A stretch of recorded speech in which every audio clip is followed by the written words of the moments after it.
Hi, my name is Patrick Elsdale. I'm a lighting designer for Arup and I look after lighting for the north of the UK.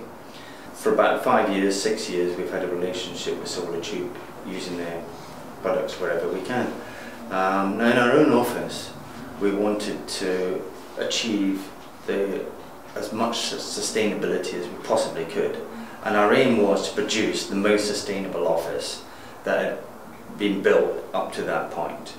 And the major part of this is when they put 84 solar tubes into the office.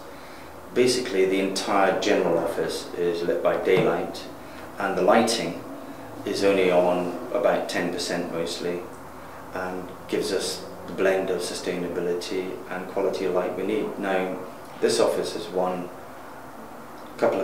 several major awards, but particularly the BCO award for the most sustainable office, small office in the UK, and the Major Lighting Award, the Lux Award for the most sustainable office.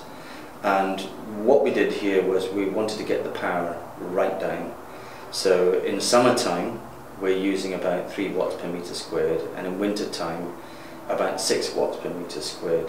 Now obviously in winter time the solar tubes don't produce quite as much light, but overall the saving in power is enormous.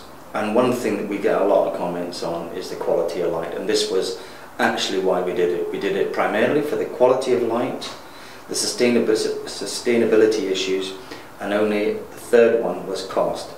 However, with the rise in electricity prices, what we're seeing now is that the cost factor, the payback period, has actually come right down to about 7 years.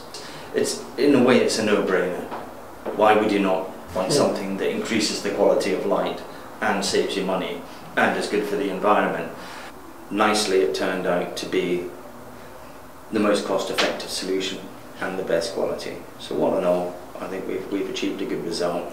We use it in other jobs too. We generally use them wherever we can. We use them in an acute mental health centre down in Dumfries, where we basically had the entire place daylit. And this building went straight into the top 2% of sustainability for National Health Properties nationwide.